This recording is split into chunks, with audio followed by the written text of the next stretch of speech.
నమ్మకం అమ్మ లాంటిది. మా మీద మీ నమ్మకం మిమ్మల్ని తప్పకుండా అమ్మని చేస్తుంది.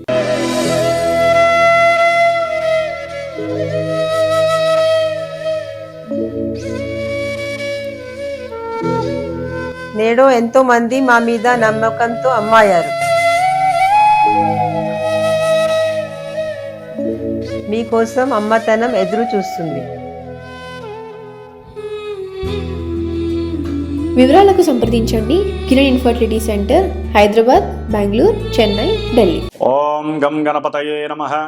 ఐం సరస్వత్యై నమః. ఓం శ్రీ గురుభ్యో నమః. హరి ఓం. ఓం శరణాగత దీనార్త పరిత్రాణ పరాయణే సర్వస్యార్తి హరే దేవి నారాయణి నమోస్తుతే. ఓం వాగర్ధావివ సంపృక్తో వాగర్ధ ప్రతిపత్తయే జగతః పితరో వందే పార్వతీ పరమేశ్వరో. ఉమామహేశ్వరార్పణమస్తు.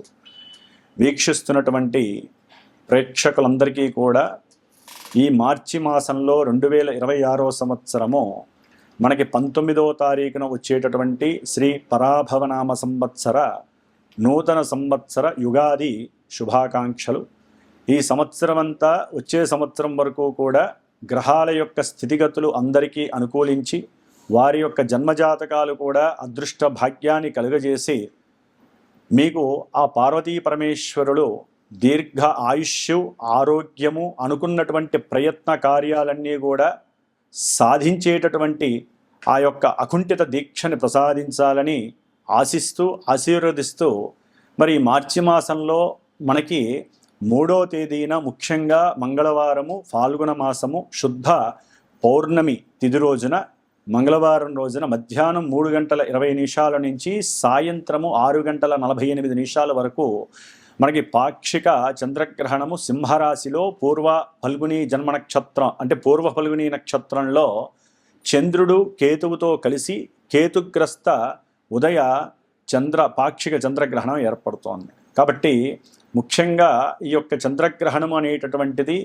సూర్యాస్తమయం తర్వాత కనుక వచ్చినట్లయితే పరిపూర్ణంగా మనకి దాని యొక్క నియమాలు వర్తించేటటువంటి అవకాశం ఉండేది. అయితే మధ్యాహ్నము అంటే సూర్యాస్తమయానికి ముందే అది ప్రారంభమైంది కాబట్టి సూర్యాస్తమయం 6:05 తర్వాత నుంచి ఒక 40 నిమిషాలు 39 నిమిషాలు మనకి ఈ యొక్క పాక్షిక చంద్రగ్రహణం అనేది మోక్షకాలం కనిపిస్తుంది. కాబట్టి పట్టు విడుపు స్నానాలన్నీ కూడా సూర్యాస్తమయంలోనే పట్టు స్నానము చేసి దానికి సంబంధించినటువంటి మంత్రదీక్షలు ఎవరికన్నా ఉంటే ఆ యొక్క ఉపాసనని చేసుకోవటం, అలాగే పట్టు విడుపు స్నానం కూడా 6:48 చేసేసి ఆ తదుపరి అందరూ కూడా చక్కగా 1 గంట తర్వాత సంప్రోక్షణ కార్యక్రమం చేసుకున్న తర్వాత భోజనాదులను స్వామివార్లకి దేవుళ్ళకి చక్కగా ఆ యొక్క దేవతామూర్తులన్నీ కూడా శుభ్రం చేసుకొని భోజనాదులు స్వీకరించవచ్చు. ఉదయం పూట మాత్రము 9 గంటల లోపల భోజనం అన్నా అల్పాహారం అన్నా భుజించాలి.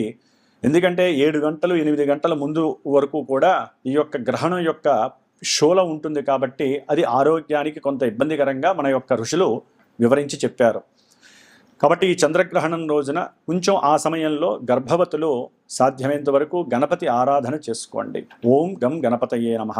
చంద్రుడు కేతువు కలిసి ఉండటం దోషప్రదం కాబట్టి మానసికమైనటువంటి విపర్య చర్యలు కలగకుండా గణపతి ఆరాధన చేసుకోండి.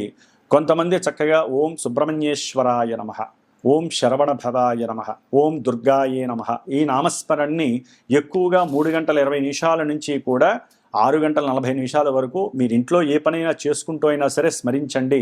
ఎటువంటి భయము ఆందోళన పడవలసిన అవసరం లేదు. మరి ముఖ్యంగా ఈ యొక్క మేషాది మీనరాశి పర్యంతము 12 రాశుల వారికి ఈ మార్చి 1వ తేదీ నుండి మార్చి 31వ తేదీ వరకు మరి వీరికి గ్రహాల యొక్క స్థితిగతులను తెలుసుకుంటూ మరి కుంభరాశిలో ఈ మాసమంతా కూడా ముఖ్యంగా మార్చి 1వ తేదీ నుండి కూడా మనకి కుజుడు రాహువు అట్లాగే రవి బుధుడు శుక్రుడు మార్చి 2వ తారీఖున మీనరాశిలోకి వెళ్ళిపోతున్నారు. మార్చి 2వ తారీఖున ఉచ్చస్థిత రాశి అయినటువంటి మీనరాశిలోకి శుక్ర భగవానుడు శనితో కలిసి ఉంటాడు. అట్లాగే కుంభరాశిలో రవి మార్చి 14, 15వ తేదీ వరకు ఉంటాడు. తదుపరి మీనరాశిలో రవితో శుక్రుడితో కలిసి ఉంటాడు. అలాగే బుధుడు, రాహువు, కుజుడు మాత్రము ఈ యొక్క నెల రోజులు కూడా ఆ యొక్క కుంభరాశిలో ఉండి మరి కొన్ని రాశుల వారికి శుభప్రదమైనటువంటి యోగాన్ని ఇస్తున్నారు, కొంతమందికి ఇబ్బందికరమైనటువంటి కాలంగా ఆ గ్రహాలు ఇవ్వబోతున్నాయి. అట్లాగే మిథున రాశిలో ఉన్నటువంటి గురువు మార్చి 11వ తేదీ నుండి కూడా రిట్రోగ్రేడ్ అంటే వక్రీగత స్థితి నుంచి రుజుమార్గంలోకి ప్రయాణం చేస్తాడు కర్కాటక రాశి వైపుకి. అలాగే కేతువు సింహరాశిలో తన యొక్క పుబ్బా నక్షత్రంలో ఆయన అంటే కేతు అనేటటువంటి వాడు మార్చి 29 వరకు కూడా పూర్వ ఫల్గుని నక్షత్రంలోనే సంచారం చేస్తూ ఉంటాడు. కాబట్టి ఈ విధంగా చంద్రుడు 2.5 రోజులకి కూడా రాశి పర్యంతం మారుతూ ఉంటాడు. కాబట్టి ఆయన ఇచ్చేటటువంటి మానసిక స్థితిగతులన్నీ కూడా వారఫలాలు అన్వయించి ఉంటాయి. ముఖ్యంగా మరి ఈ యొక్క పంచగ్రహ కూటమి అంటే చతుర్గ్రహ కూటమిగా మనం చెప్పుకోవచ్చు. ఏదైనా సరే ఈ నెల రోజులు కూడా కొంత వైవిధ్యకరమైనటువంటి పరిస్థితుల్ని ఎదుర్కోబోతోంది ప్రపంచము, ప్రకృతి. ఆ ప్రకృతిలో బతుకుతున్నటువంటి మనలాంటి సామాన్య మానవులు, ఎన్నో రకాలైనటువంటి జీవ జలరాశులు కావచ్చు, మనకున్నటువంటి పంచభూతాలు కూడా మన మీద కాస్త శాసించేటటువంటి అవకాశం ఎక్కువగా ఉంది. కుజుడు రాహు యొక్క కలయిక అంత మంచిది కాదు, అనర్థదాయకము. సరే, దీనిని అంగారక గ్రహయోగము అంటారు, కానీ ఇది కొన్ని రాశుల వారికి అయితే కనుక చాలా బెడదనిస్తుంది. జన్మజాతక రీత్యా ఈ యొక్క గ్రహాలు ఏదైనా సరే కాస్త ప్రతికూలమైనటువంటి పరిస్థితులను కనుక కలగజేసేటటువంటి పరిస్థితి ఉన్నట్లయితే మటుకు మరి వారు ఇప్పుడు వారి యొక్క జన్మరాశి నక్షత్ర రీత్యా ఎన్నో సమస్యలు, మానసిక సమస్యలు కావచ్చు, ఆర్థిక సమస్యలు, వ్యక్తిగత సమస్యలు కావచ్చు, కుటుంబ సమస్యలు, భార్యాభర్తలు, సంతానపరమైనటువంటి సమస్యలు, ముఖ్యంగా వృత్తి ఉద్యోగ వ్యాపార సమస్యలు, ఇవన్నీ ముఖ్యంగా దేహ అనారోగ్య సమస్యలు అనేటటువంటి కలగటానికి, ప్రమాదాలు ఎక్కువగా జరగడానికి అవకాశాలు ఉన్నాయి. కాబట్టి కొంచెం జాగ్రత్త వహిస్తూ సుబ్రహ్మణ్య ఆరాధనని ఆరాధిస్తూ సుబ్రహ్మణ్యేశ్వరుణ్ణి ఈ నెల రోజులు ఎవరైతే ఆరాధిస్తారో ఈ కుజగ్రహము, రాహుగ్రహము, కేతుగ్రహము యొక్క ఆ కలిసినటువంటి ఆ యుతి దోషము పోగొట్టుకున్న వాళ్ళు అవుతారు. అలాగే మా యొక్క శ్రీమాత జ్యోతిషాలయ పీఠమునందు ఈ మార్చి 2వ తేదీ నుండి దాదాపుగా ఏప్రిల్ 3వ తేదీ వరకు కూడా 5వ తేదీ వరకు కూడా ఈ కుజరాహు కేతుగ్రహాల యొక్క స్థితి మంచిది కాదు. కాబట్టి ఆ సర్పదోష ప్రభావము జాతకాలలో ఎవరికైనా సరే కుజదోషము కానీ అట్లాగే రాహుకేతువుల యొక్క సర్పదోషము కానీ ఉండి వారికి సంతానం లేకపోయినా, ఒకవేళ సంతాన భాగ్యము కలిగినట్లుగా అనిపించి 1-4 సార్లు గర్భవిచ్ఛిన్న దోషాలు కలుగుతున్నా, సంతానము పుట్టి కూడా 1-4 సార్లు చనిపోతున్న వారు కానివ్వండి, అట్లాగే అసలు సంతాన భాగ్యము లేదు అనుకున్నటువంటి వారు, ముఖ్యంగా భార్యాభర్తల మధ్య అనుకూలత సరిగ్గా లేక ప్రతికూలమైనటువంటి మనసుతో భావనలతో ఎప్పుడూ కూడా తగవులు ఆడుకునేటటువంటి వారు, వివాహము అవుతుంది అనుకొని పెండి మండపం దాకా వచ్చినప్పుడు కూడా పెండ్లిళ్ళు ఆగిపోయినటువంటి వారు, అట్లాగే ముఖ్యంగా ప్రమాదాలు ఎక్కువగా జరుగుతూ ఉన్నటువంటి వారు, మానసికంగా ఒకరిని ఇష్టపడి ఆ ఇష్టము ఇంట్లో వాళ్ళు కాదని, లేకపోతే మీ గ్రహస్థితి మీ జన్మజాతకంలో ఆ యొక్క ప్రేమ వివాహం జరక్క మీరు ఇబ్బంది పడి, ఒక్కోసారి జన్మజాతకంలో కనుక ఈ యొక్క గ్రహాల యొక్క అసమతుల్యత ఉన్నట్లయితే, ఇబ్బందికరమైనటువంటి వారు స్థానాల్లో ఉన్నట్లయితే ఇప్పుడు వారు కొంత అఘాయిత్యపరమైనటువంటి ఆత్మహత్యా ప్రయత్నాలు కొంతమంది చేసుకునే పరిస్థితులు ఉంటాయి. అందరూ కాదు, కొంతమంది మాత్రమే. అది కూడా జన్మజాతకంలో అన్వయించబడితేనే జరుగుతుంది. అది గుర్తుపెట్టుకోవాలి వినేవాళ్ళంతా కూడా. కాబట్టి ఎక్కువగా వాహన ప్రమాదాలు కావచ్చు. ఎందుకంటే ఈ యొక్క కాలచక్రం అనేటటువంటిది చాలా గొప్పది. అక్కడి నుంచి గ్రహాలన్నీ కూడా తమ యొక్క కిరణాలని భూమి మీద ఉన్న ప్రకృతి ద్వారా మన మీద ప్రయోగింపబడతాయి. కాబట్టి మన వంతుగా మనము జాగ్రత్తలు తీసుకుంటూ, మీ వంతుగా మీరు ఆ గ్రహాల యొక్క స్థుతుల్ని స్తోత్రాలను చదువుకుంటూ కుజరాహు కేతువులకి అధిష్టాన దేవత అయినటువంటి మహానుభావుడు శ్రీ వల్లీ దేవసేన సమేత శ్రీ సుబ్రహ్మణ్యేశ్వర స్వామి వారి యొక్క అనుగ్రహాన్ని పొందుతూ మరి మా యొక్క పీఠమునందు ఈ యొక్క 33 రోజులు కూడా విశేషముగా ఎవరైతే సంకల్పించి వారి యొక్క గోత్రము, పేరు, జన్మ నక్షత్రము రాశి నాకు ఇస్తారో, వారి యొక్క కోరిక ఏదైనా ఉంటే నాకు తెలియజేస్తారో, లేకపోతే వారికి ఏదైనా ఇబ్బందులు, కోర్టు సమస్యలు కావచ్చు, గృహపరమైనటువంటి గృహ నిర్మాణపరమైనటువంటి ఇబ్బందులు కావచ్చు, ఇందాక చెప్పినటువంటి ఏ సమస్యలు ఉన్నా సరే అవి వారికి తొలగిపోయి అభీష్టాలు నెరవేరటానికి ప్రతినిత్యము పీఠమునందు నేను స్వామివారికి విశేషముగా కేతువుకు సంబంధించిన దోషపరిహారార్థము గణపతి అధర్వణ సూక్త పారాయణని, అలాగే దుర్గాదేవికి అంటే రాహుగ్రహ దోషపరిహారార్థమై దుర్గాదేవికి సూక్త పారాయణని, కుజగ్రహ దోషపరిహారార్థమై సర్పసూక్త పారాయణని కూడా నిత్యము ఆ జపపారాయణ చేస్తూ ఆ కుజరాహు కేతుగ్రహాలకి పూర్తిగా సంఖ్య ప్రకారము వేదోక్త మంత్రములతో ఆ యొక్క జపాన్ని ఆచరిస్తూ మార్చి 18వ తేదీన అమావాస్య రోజున ఆ దోష నివృత్తి కోసమై నవగ్రహ నక్షత్ర మృత్యుంజయ సహిత గణపతి దుర్గా అట్లాగే మన్యు సూక్త సహితముగా విశేషించి సర్పసూక్త ఆ హోమంతో పాటుగా సుబ్రహ్మణ్యేశ్వర పాశుపత రుద్రహోమం అనేది నేను చేస్తున్నాను. కాబట్టి ఎవరైనా ఉత్సాహముగా ఉండి జాతకంలో దోషాలు వాటిని నివృత్తి చేసుకోవటానికి మీ వంతు ప్రయత్నంగా మీరు ఎవరైనా సరే మనసులో సంకల్పిస్తే మా యొక్క పీఠానికి ఫోన్ చేసి మీరు కూడా ఆ యొక్క బుకింగ్ అనేటటువంటిది చేసుకోండి.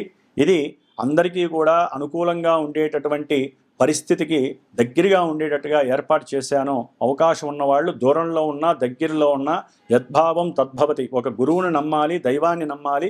మిమ్మల్ని మీరు నమ్ముకొని మీ జాతకంలో ఉన్నటువంటి గ్రహస్థితుల్ని చక్కగా సమన్వయం చేసుకోవడానికి ఇది సరైన సమయము. మీరు విడిగా జాతకరీత్యా చేయించుకోవాలన్నా ఇలాంటి కార్యక్రమాలు చేయాలన్నా చాలా విశేషమైనటువంటి ధనము ఖర్చుగా అవుతుంది. కాబట్టి ఇది పీఠం తరపున నేను సామూహికంగా చేస్తున్నాను కాబట్టి దీని యొక్క ఫలితం కూడా చాలా అధికంగా వస్తుందని నమ్మి మీరు కూడా ఈ యొక్క కార్యక్రమంలో పార్టిసిపేట్ చేయగలరు. మరి మేషాది మీనరాశి పర్యంతము ఏ రాశుల వారికి ఈ యొక్క గ్రహస్థితి ఏ విధమైన అనుకూలాలని ప్రతికూలాలను ఇస్తుందో తెలుసుకుందాం. ఓం శరవణ భవాయ నమః. కర్కాటక రాశి. కర్కాటక రాశి వారికి మార్చి 1వ తేదీ నుండి మార్చి 31వ తేదీ వరకు కూడా గ్రహస్థితిని గనక గమనించినట్లయితే వీరికి ద్వితీయంలో ఉన్నటువంటి కేతువు, అలాగే 12వ స్థానంలో ఉన్నటువంటి గురువు, ఈ 2 గ్రహాలు ఆర్థిక అసమానతలని, ఆర్థికపరమైనటువంటి క్షోభత్వాన్ని కలగజేస్తూ మీరు మాట్లాడే ప్రతి మాట కూడా తప్పుగా చిత్రీకరించేటటువంటి పరిస్థితి కుటుంబంలో మీకు పెద్ద ఎదురు దెబ్బగా కలిగే అవకాశం ఉంటుంది. మీ ఆలోచనల్ని కూడా ఒక్కొక్కసారి 100 రకాల ప్రతిబింబాలు కనిపించే విధంగా ఉంటాయి. ఏ పని చేయాలన్నా సరైన శ్రద్ధ ఉండదు, సరైన కోరిక కూడా కలగదు. ఒకవేళ ఆ కోరిక కలిగినా అది అసందర్భంగా ఉంటుంది, కాలానికి కొంచెం వ్యతిరేకంగా చేస్తున్నట్టుగా మీకు మీరే అనుకునే పరిస్థితులు కలుగుతాయి కర్కాటక రాశి వారికి. ఎందుకంటే ఉన్నటువంటి రాశుల్లో కర్కాటక రాశి వారికి కొంత ప్రతికూలమైనటువంటి భావనలు ఎక్కువగా ఉన్నాయి. అష్టమంలో అనగా కుంభరాశిలో ఉన్నటువంటి రాహుగ్రహంతో రవి, బుధ, అలాగే కుజుడు, ఈ 4 గ్రహాలు కూడా శుక్రుడు 2వ తారీఖుతోనే మీనరాశిలోకి ఉచ్చస్థితికి వెళ్ళిపోతాడు. ఆయన ఒక్కడే కొంచెం ఈ నెల రోజులు 27వ తారీఖు మార్చి 27 వరకు కూడా అనుకూలమైనటువంటి పరిస్థితుల్ని కలుగజేస్తున్నాడు. ఈ మిగతా 4 గ్రహాలు చతుర్గ్రహ కూటమి మిమ్మల్ని బాగా ఇబ్బంది పెట్టడానికి సిద్ధంగా ఉందని మీరు అర్థం చేసుకోవాలి. దానికి తోడు మార్చి 3వ తేదీన మీ యొక్క కుటుంబ ధనస్థానమైనటువంటి సింహరాశిలో చంద్రుడు మీ యొక్క రాశ్యాధిపతి కేతువుతో కలవడం ద్వారా ఆ చంద్రగ్రహణం యొక్క ఎఫెక్షన్ అనేటటువంటిది కొంతమంది విద్యార్థులకి, అట్లాగే కొంతమంది వివాహ వ్యవస్థ మీద, కుటుంబ వ్యవస్థ మీద, తల్లిగారి యొక్క మానసిక స్థితి, మీ యొక్క ఆరోగ్య స్థితి మీద ఎక్కువగా ఇంపాక్ట్ పడే అవకాశం ఉంటుంది. కాబట్టి చంద్రగ్రహణం రోజున తప్పనిసరిగా కర్కాటక రాశి వారు కూర్చొని కనకదార స్తోత్రం చదవండి ధనం కోసం. ఆ సమయంలో ఇందాక చెప్పిన సమయం ప్రకారం సూర్యాస్తమయం తర్వాత లేకపోతే విడుపు స్నానం అయ్యాక కానీ అమ్మవారిని ఆరాధించండి. అట్లాగే గణపతికి సంబంధించినటువంటి స్తోత్రాలని ఆ యొక్క పట్టు విడుపు సమయంలో సూర్యాస్తమయానికి ముందు చదవండి. అనుకున్న కార్యాలన్నీ ముందుకు వెళితే అనారోగ్యాలు తగ్గుతాయి. మానసికంగా మీకు ఉన్నటువంటి చంచలత్వ దోషాలన్నీ తొలగిపోవడానికి ఇది ఒక సరైన మార్గంగా మీరు భావించండి. అష్టమంలో ఉన్నటువంటి సూర్యగ్రహం వలన కుటుంబంలో ఆకస్మికంగా వచ్చేటటువంటి కొన్ని అనారోగ్య సమస్యలు కానివ్వండి, గొడవల పరంగా కానివ్వండి, లేకపోతే మీరు చేస్తున్నటువంటి సేవక ఉద్యోగంలో కానివ్వండి, మీ యొక్క ఉన్నతమైనటువంటి అధికారులు మీ మీద లేనిపోని అభాండాలు వేసి అవమానించి మిమ్మల్ని ఉద్యోగంలోంచి తీసేయటం, దాని ద్వారా మీకు ఆర్థికపరమైనటువంటి సంక్షోభం ఏర్పడటం సామాన్యంగా ఉండదు. దాని ద్వారా మీకు వ్యక్తిగతంగానే కాకుండా మీ యొక్క సోల్ ఎనర్జీ అంటే మీ యొక్క ఆత్మవిశ్వాసం మిమ్మల్ని దిగజార్చే ప్రయత్నం చేస్తుంది. నేను దేనికి పనికిరానేమో, నాకు కుటుంబాన్ని మెయింటైన్ చేయడం చేత కాదు, లేకపోతే నాకు ఆర్థికంగా నా దగ్గర డబ్బు ఎప్పుడూ నిలబడదు, నేను తెలుసో తెలియకో నష్టపోతూనే ఉంటాను జీవితాంతము అనేటటువంటి ఒక అసందర్భమైనటువంటి మానసిక దుర్వ్యవస్థ మీకు కలుగుతూ ఉంటుంది. కాబట్టి సూర్యగ్రహము ఆఫ్టర్ మార్చి 15 తర్వాత కూడా 9వ స్థానంలో శనితో కలిసి ఉంటుంది, శుక్రుడితో కలిసి రెండు పాపగా దానికి శత్రువులు ఆ రెండు గ్రహాలు కూడా. కాబట్టి అంతగా మీకు అనుకూలమైనటువంటి పరిస్థితులు కనబడట్ల. ముఖ్యంగా తండ్రి గారి యొక్క ఆ ప్రతికూలత స్వభావాలు కావచ్చు, ప్రతికూలతలు కావచ్చు, తండ్రి గారితో అన్యోన్యత లోపించవచ్చు, తండ్రి గారి యొక్క ఆరోగ్యం చెడిపోవచ్చు, దాని ద్వారా మీకు ఆయన హాస్పిటలైజేషన్స్ ద్వారా ఆర్థికపరమైనటువంటి నష్టాలు కలగచ్చు, అనుకున్న ప్రతి కార్యక్రమంలో ఎదురు దెబ్బలు తగలచ్చు, ఉద్యోగంలో అయితే కనుక పరిపూర్ణంగా ఎన్నో సమస్యలు క్రియేట్ అయిపోయి మిమ్మల్ని ఉన్న చోట నుంచి ఇంకో చోటికి మార్చడం, అది మీకు ఇష్టం లేకపోవటం, అవసరమైతే మీరే రిజైన్ చేయటం, మీ స్వయంకృతంగా మీరు అపరాధం చేసుకునే పరిస్థితికి సూర్య భగవానుడు తెస్తున్నాడు. కాబట్టి ఈ నెల రోజులు కర్కాటక రాశి వారు తప్పకుండా ఆదిత్య హృదయ స్తోత్రాన్ని పారాయణ చేయండి, లేదా ఓం సం సూర్యాయ నమః అనే మంత్రాన్ని ఎక్కువగా సపోర్ట్ చేసుకోండి, లోపల చాంటింగ్ చేయండి. ఒకవేళ ఉద్యోగానికి బయలుదేరుతున్నా, ఉద్యోగ అవకాశాల కోసం పెడుతున్నా, ఏదైనా ఓరల్గా వెళ్ళి మాట్లాడాలన్నా, లేకపోతే గవర్నమెంట్ జాబ్స్ పరంగా ఏదైనా ప్రయత్నం చేస్తున్నా, కొంతమందికి అయితే కనుక గవర్నమెంట్ జాబ్స్ వస్తుంది అనుకునే లోపల పరిపూర్ణంగా, ఎందుకంటే గురుబలం ఉంది కానీ గురు రవిలిద్దరూ కూడా సరైనటువంటి స్థానంలో లేక అది మీకు డిసప్పాయింట్మెంట్నే మిగిల్చే అవకాశం ఉంటుంది. అందుకని ఎక్కువగా సూర్యనారాయణ స్వామిని ఎక్కువగా మనసులో తరింపచేయండి, చాంటింగ్ చేసుకోండి, ప్రతిరోజు సూర్య నమస్కారాలు చేయండి ఆరోగ్యం కోసం. లేకపోతే ఆరోగ్యం నశించి తీవ్రమైనటువంటి క్షుద్బాధ అంటే ఉదరంలో బాధలు కావచ్చు, శిరోబాధలు కావచ్చు, ఎముకలలో శక్తి తగ్గటం కావచ్చు, లేకపోతే జీర్ణాశయ శక్తి తగ్గచ్చు, లేకపోతే జీర్ణాశయం పక్కన కడుపు లోపల ఉండేటటువంటి లివర్కి సంబంధించిన సమస్యలు కావచ్చు, మీకు ఆర్థికంగా నష్టంతో పాటుగా లేనిపోని తలకాయ నొప్పులు, మీ మీద మీకు ఒక రకమైనటువంటి వికృత ఆలోచనలు భావము కలిగి మిమ్మల్ని మీరే కుదింపజేసుకునేటటువంటి పరిస్థితులు ఎదురవుతాయి. అందుకనే సూర్య నమస్కారాలు చేయండి. ఆరోగ్యం బాగున్నా బాలేకపోయినా సూర్య నమస్కారాలు చేయండి. 12 ఉంటాయి. మిత్రాయ నమః, సూర్యాయ నమః, రవయే నమః, ఇట్లా 12 నామాలు స్మరిస్తూ ఒక్కొక్క నామానికి కూడా ఒక్కొక్క శరీరాన్ని నమస్కారాలు చేయాలి ఆయనకి. ఆదిత్య హృదయం చదవండి. ప్రతి ఆదివారము తప్పనిసరిగా 6 సార్లు ఆదిత్య హృదయం స్వామివారికి అర్ఘ్యం వదిలిపెట్టండి. ఆ తీర్థాన్ని మీరు తీసుకోండి. కాస్త తులసి ఆకుల్ని భుజిస్తూ ఉండండి. దాని ద్వారా లోపల ఉన్నటువంటి 64 రోగాలలో ఏ రోగమైనా సరే అట్లా తునాతునగైపోతుంది.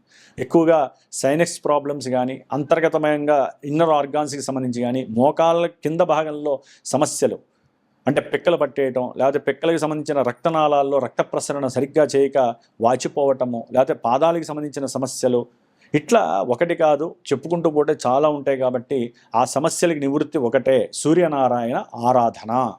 అది చేసుకోండి. చాలా వరకు ఆరోగ్యాన్ని మీకు మీరే కంట్రోల్ చేసుకోవచ్చు. ముఖ్యంగా బుధగ్రహము అక్కడ ఉండడం ద్వారా బంధుమిత్రాదులతో ఆకస్మికంగా ఎన్నో రకాలైనటువంటి సమస్యలు కొని తెచ్చిపెడతాయి. మీరు పెట్టుబడి పెట్టినటువంటి ప్రతి దాంట్లో కూడా అసంకల్పితంగా మీకు ఎదురుగా ఏదో తెలియని ఒక సపోర్ట్ లేనట్టుగా, మీకంటూ ఎవరు బంధువులు సహకరించలేనట్టుగా మిమ్మల్ని మీరే అవమానించుకునే పరిస్థితికి తెస్తుంది. బంధువుల్లో కూడా మీకున్నటువంటి తెలివితేటల్ని తట్టుకోలేక ఘోషతో వారు మిమ్మల్ని కిందకి దింపేటట్టుగా మాట్లాడే పరిస్థితులు కలుగుతాయి. మీరు పెట్టిన పెట్టుబడుల్లో అనుకోకుండానే లాభం వస్తుంది. లెక్క ప్రకారం అయితే బుధుడు 8వ స్థానంలో ఉండి విశేషమైనటువంటి అనుకూలతలు కలుగుతాయి. కానీ ఇక్కడ మీరు అనుకోకుండానే నూతన వ్యక్తులు పరిచయం అవటం, వారి ద్వారా మోసపోవటం, వ్యాపారంలో భాగస్వామ్య పరంగా కావచ్చు, పెట్టుబడి పెట్టడం కావచ్చు, లేకపోతే ఏదైనా సెల్ ఫోన్లో ఒక యాపో లేకపోతే ఒక క్లిక్కో చేయడంగానే డైరెక్ట్గా మీ అకౌంట్లోంచి డబ్బులు పోవటము, లేకపోతే వేరే వాళ్ళు ఫోన్ చేసి మిమ్మల్ని డబ్బులు అడగటం, వాళ్ళు తెలిసిన వాళ్ళలాగా మాట్లాడితే మీరు కూడా అని చెప్పి తలకాయ ఊపటం. ఎందుకంటే ఇక్కడ సూర్యబలం లేదు, గ్రహాలన్నీ కూడా చాలా అధమ ఫలంలో ఉన్నాయి. బుధుడు చూస్తే రాహుతో కలిసి ఉన్నాడు. సాధ్యమైనంత వరకు అవతల వాళ్ళు మిమ్మల్ని మోసం చేయడానికి సిద్ధంగా ఉన్నారు. ఇంకెక్కడ బయటపడతారు? జాగ్రత్తగా ఉండాలి. మోసం చేసే పరిస్థితి వస్తుంది. మీరు ఎవరిని మోసం చేయకండి. దాని ద్వారా లేనిపోని అగచాట్లు పడతారు. అవసరమైతే చెరసాలలో ఉండే పరిస్థితులు కూడా వస్తాయి. మీకున్న అతి తెలివితేటలు ప్రదర్శిస్తే కొంతమంది మోసపోతారు, కొంతమంది మోసం చేయడానికి చూస్తారు. ఇదంతా జన్మజాతకం. జాతకంలో గనక ఈ గ్రహాలన్నీ కూడా తుచ్చమైనటువంటి పరిస్థితుల్ని కానీ దశలు అంతర్దశలు జరుగుతూ వాళ్ళు సరైన పరిస్థితుల్లో లేక కొన్ని ఆధిపత్యాలని కనుక నెగిటివ్గా ఇస్తే కనుక అవన్నీ మిమ్మల్ని పోలీస్ స్టేషన్లకు తీసుకెళ్తాయి. వ్యాపార పరంగా కావచ్చు, బంధుమిత్రాదులతో గొడవల పరంగా కావచ్చు, మీరు పెట్టుబడులు పెట్టి మోసపూర్వకంగా కావచ్చు, సెల్ ఫోన్ హ్యాకింగ్ జరిగి మీ డబ్బులన్నీ పోవటం ద్వారా కావచ్చు, పోలీస్ స్టేషన్లకు వెళ్ళేటటువంటి పరిస్థితులు బుధరాహువులు కలుగు చేస్తారు. రవిరాహువులేమో ఆర్థికపరమైనటువంటి పరిస్థితులు, అంటే లేకపోతే గవర్నమెంట్ వాళ్ళతో ఉద్యోగస్తులతో కానీ ఏదో చిన్న రూపాయి దగ్గర అయినా సరే గొడవ పడటం, లేకపోతే గవర్నమెంట్ ఉద్యోగాల్లో పనిచేస్తున్నటువంటి మీ యొక్క పెద్ద సబార్డినేట్స్ దగ్గర వాళ్ళతో డబ్బుల గురించి జీతం దగ్గర కావచ్చు, వేరే దగ్గర కావచ్చు గొడవలు పడి ఉద్యోగం బిగించుకోవడం, లేకపోతే దాని పరంగా వాళ్ళు కేసు పెట్టడం, లేకపోతే మీరు కేసు పెట్టడానికి పోలీస్ స్టేషన్లకు వెళ్ళటం, ఇట్లా కొన్ని శస్త్రచికిత్సలు కూడా జరగడానికి అవకాశాలు ఎక్కువగా ఉన్నాయి. జాతకంలో కనుక దశలు అంతర్దశలు కూడా మిమ్మల్ని ప్రతికూలిస్తే ఆపరేషన్స్ జరిగి లేనిపోని తలకాయ నొప్పులు చుట్టుకునే పరిస్థితులు ఉంటాయి. కుజరాహువులు ఎప్పుడైతే అష్టమంలో ఉన్నారో ఈ కర్కాటక రాశి వారికి సంతాన నష్టాలు, సంతానపరమైనటువంటి కొన్ని అనూహ్యకరమైనటువంటి చెప్పుకోలేనటువంటి బాధలు, అంతర్గత సమస్యలు మీకు ఎక్కువ అవుతాయి. సంతానం ఉన్నటువంటి వాళ్ళు, స్త్రీమూర్తులు ఎవరైనా గర్భధారణ చేసుంటే కర్కాటక రాశి వారు అయి ఉంటే వారికి కొన్ని ఇబ్బందులు కలిగే అవకాశం ఉంటుంది. అంటే గర్భవిచ్చిన దోషాలు కలగడానికి అవకాశం ఉంటుంది. జాతకంలో గనక కుజుడు అనుకూలంగా ఉంటే ఆకస్మికంగా కొంతమందికి విపరీతమైనటువంటి స్టాక్ మార్కెట్ల వాళ్ళ ధనం వస్తుంది. సంతానపరంగా వారికి కంపల్సరీ డబ్బు బ్యాంకులో పడే అవకాశం ఉంటుంది. అంటే జన్మజాతకాన్ని బట్టి మనకి గోచారం ప్రబలుతూ ఉంటుందే తప్ప గోచారం డైరెక్ట్గా మనల్ని అటాక్ చేయదు, అది గుర్తుపెట్టుకోవాలి. కాబట్టి కుజరాహులు అక్కడ ఉండడం ద్వారా మీకున్నటువంటి బుద్ధి, ప్రేరణ, స్ఫురణ శక్తి, స్వయం శక్తిగా మీరు ఏదైనా ప్లాన్ చేసుకున్నా అవన్నీ కూడా ప్రణాళికలన్నీ కూడా మటుమాయం అయిపోతాయి, పక్కకి జరిగిపోతాయి, అవన్నీ ఫెయిల్ అయిపోతాయి, ఇబ్బందులు పడతారు. అట్లాగే సంతానంతో కానీ లేకపోతే కుటుంబ వ్యవస్థలో కానీ లేకపోతే ఏదైనా ఉద్యోగరీత్యా కానీ మీరు ఏదైనా ప్రయాణాలు పెట్టుకుంటే ఆ ప్రయాణాలలో ఆటంకాలు, ప్రమాదాలు జరగడానికి అవకాశం ఉంటుంది. కొంతమంది కర్కాటక రాశి వాళ్ళు ప్రేమ విఫలమై ఆత్మహత్యా ప్రయత్నాలు చేసుకునే పరిస్థితులు వస్తాయి. దయచేసి అలాంటి ప్రయోగాలు చేయకండి. ఈ ప్రేమ కాకపోతే ఇంకో ప్రేమ తర్వాత విషయం. ప్రేమే జీవితం కాదు, గుర్తుపెట్టుకోవాలి. తల్లిదండ్రులు, మన కుటుంబ సభ్యులు ఉన్నారు, అది గుర్తుపెట్టుకోవాలి. ఆడైనా మగైనా సరే ప్రేమించుకోవటం పెళ్లికి ముందు ఎప్పుడూ ఎక్కడా లేదు, శాస్త్రం చెప్పరా. పెళ్ళైన తర్వాత కలిగేది ప్రేమ, పెళ్లికి ముందు అట్రాక్షను. కాబట్టి అట్రాక్షన్ ఇది కాబట్టి ఇంకోళ్ళు తర్వాత విషయం. కాబట్టి అలాంటి ప్రయోగాలు చేయకండి. లేనిపోని ఇబ్బందులు పడే అవకాశాలు ఉంటాయి. కొంత ఏదైనా ప్రయాణాలు చేస్తున్నప్పుడు అది వాయుపూర్వకంగా ఏదైనా రైళ్లల్లో కావచ్చు, లేకపోతే ఏదైనా ఏరోప్లేన్లో కావచ్చు, ప్రయాణాలు చేస్తున్నప్పుడు కాస్త నిద్రమత్తులో కాకుండా యాక్టివ్గా ఉండడానికి ప్రయత్నం చేయండి. సమస్యలు అలా డైరెక్ట్గా వచ్చి కొట్టేస్తాయి. కాబట్టి ముఖ్యంగా ఈ యొక్క రవి, శని, శుక్రుడు ఇక్కడ ఉండడం ద్వారా విద్యార్థులు ఉన్నతమైనటువంటి విద్యల యందు ఎక్కువగా కొత్త ఇన్నోవేషన్స్ చేసేటటువంటి ఆలోచనలు కలిగి ఉంటారు. అనుకున్న విద్యలో రాణింపు సాధించటము, విదేశాలకు సరైనటువంటి ప్రణాళికలు తయారు చేసుకోవటము, తండ్రి గారి యొక్క ఓపిక లేకపోయినా సరే ఆర్థికంగా తండ్రి గారితో దాని గురించి మాట్లాడి వారిని ఒప్పించి ఉన్నతమైనటువంటి విద్యల కోసము వారు ప్రయాణానికి తగినటువంటి టికెట్లు రెడీ చేసుకోవటం, ఇలాంటివి ఎన్నో చేసే పరిస్థితులు కూడా ఉంటాయి. విద్యార్థులకైతే కనుక శుక్రబలం అమోఘంగా ఉంది. గృహపరంగా కానీ లేకపోతే ఏదైనా సరే భూముల వివాదపరంగా కానివ్వండి, కోర్టు కేసుల పరంగా కానీ, సంతాన నష్టాల పరంగా కానీ, దంపతుల మధ్య విపరీతమైనటువంటి దోషాలు కలిగి వారి మధ్య కుటుంబంలో విద్వేషాలు కలిగి ప్రేమ ఆప్యాయతలు తగ్గి ఏ కుటుంబీకుల పరంగానో లేకపోతే అనుకున్న సౌకర్యవంతమైనటువంటి జీవితం లేకో వారు లేనిపోని ఎడబాటుకు గురే అవకాశం ఉంటుంది. కాబట్టి తప్పకుండా మీరు కుజరాహు కేతువుల యొక్క దోష పరిహారార్థమై సుబ్రహ్మణ్య ఆరాధన చేయండి. నెల రోజులు దుర్గాదేవిని ఎక్కువ స్మరణ చేయండి. దుర్గా అష్టోత్తర పూజ, లలిత త్రిశతి పూజ చేయండి. శ్రీమాత జ్యోతిషాలయ పీఠంలో ప్రత్యేకించి కర్కాటక రాశికి దోషము చంద్రగ్రహణ దోషంతో పాటుగా కుజరాహు కేతుగ్రహ దోషము అత్యధికంగా ఉంది. కాబట్టి సమస్త ప్రమాదాల నుంచి తప్పించుకోవడానికి నేను చేసేటటువంటి ఈ యొక్క పూజలో హోమంలో పాల్గొనే అవకాశం తీసుకోండి. మీరు పూజలు చేస్తూ ఉండాలి. మాలాంటి గురువుల చేత మంత్రభాగాన్ని స్వామివారికి తాంత్రికంగా ఉపయోగిస్తూ ఆ యొక్క శక్తిని భస్మరూపకంగా, రక్షణ రూపకంగా మీరు కనుక ధరించినట్లయితే చాలా వరకు శుభాలు జరగడానికి అవకాశం ఉంటుంది. ఓం శరవణ భవాయ నమః.